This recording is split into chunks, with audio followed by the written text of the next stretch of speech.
ভারতের সঙ্গে সম্পর্ক খারাপ হওয়ার পর চীনের সঙ্গে সখ্যতা গড়ে তুলেছে মালদ্বীপ। এতে করে মালদ্বীপের সহায়তায় ভারত মহাসাগরে বিচরণ বাড়িয়েছে চীন। আর এই বিষয়টি নিয়ে বেশ উদ্বিগ্ন ভারত। তাই চীনের গতিবিধি পর্যবেক্ষণে কেরালা উপকূল সংলগ্ন আরব সাগরের বুকে ছড়িয়ে থাকা লাক্ষাদ্বীপপুঞ্জে সামরিক ঘাঁটি নির্মাণের উদ্যোগ নিয়েছে ভারত সরকার। সম্প্রতি এ বিষয়ে এক সরকারি বিজ্ঞপ্তি জারি করেছে কেন্দ্রশাসিত অঞ্চলটির রাজস্ব দপ্তর। বিজ্ঞপ্তিতে বলা হয়েছে, প্রতিরক্ষা ও কৌশলগত কাজে ব্যবহারের জন্য প্রতিরক্ষা মন্ত্রণালয়কে লাক্ষাদ্বীপপুঞ্জের উত্তর পশ্চিমের দ্বীপ বিত্রায় কার্যক্রম করতে দেয়া হবে।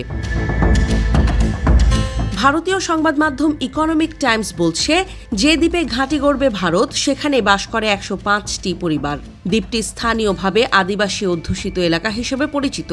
এই দ্বীপকে কেন্দ্র করেই নয়াদিল্লি এখন জাতীয় নিরাপত্তা ও সামুদ্রিক কৌশলগত গুরুত্বকে অগ্রাধিকার দিয়ে পরিকল্পনা বাস্তবায়নের পথে এগোচ্ছে। লাক্ষাদ্বীপের ভৌগোলিক অবস্থান বরাবরই কৌশলগতভাবে গুরুত্বপূর্ণ। আরব সাগরের বুকে অবস্থানরত এই দ্বীপপুঞ্জের আশপাশ দিয়ে অনেক আন্তর্জাতিক বাণিজ্যিক জাহাজ চলাচল করে। এখান থেকেই সামুদ্রিক ট্রাফিকের ওপর নজরদারি চালানো যায়।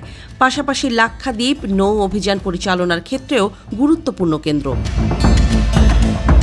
বিশেষজ্ঞদের মতে, মালদ্বীপের সঙ্গে চীনের ক্রমবর্ধমান সম্পর্ক এবং বেইজিংয়ের নজরদারি রুখতেই লাক্ষাদ্বীপে সামরিক উপস্থিতি জোরদার করতে চাইছে ভারত।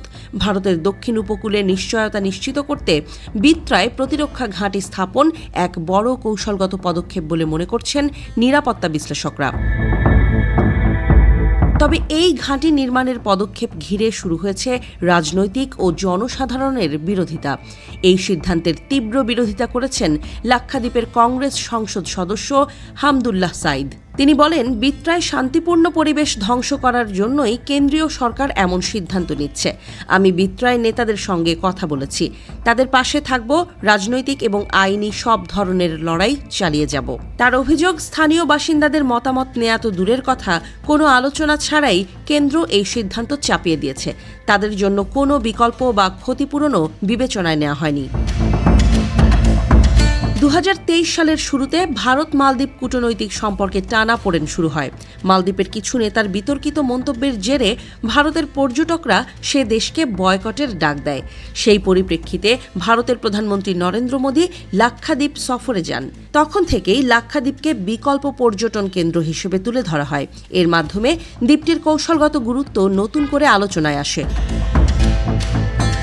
সম্প্রতি জম্মু কাশ্মীরের পেহেলগামে জঙ্গি হামলার ঘটনায় ভারত পাকিস্তান সম্পর্কেও ফের উত্তেজনা দেখা দিয়েছে। এই প্রেক্ষাপটে পশ্চিম দিকের সমুদ্র সীমান্তে নজরদারি আরও জোরদার করার প্রয়োজনীয়তা অনুভব করছে নয়াদিল্লি। আর সেই প্রয়োজনে লাক্ষাদ্বীপের বিত্রা দ্বীপে প্রতিরক্ষা ঘাঁটি গড়ে তোলার পরিকল্পনা এখন দ্রুত বাস্তবায়ন করতে যাচ্ছে ভারত।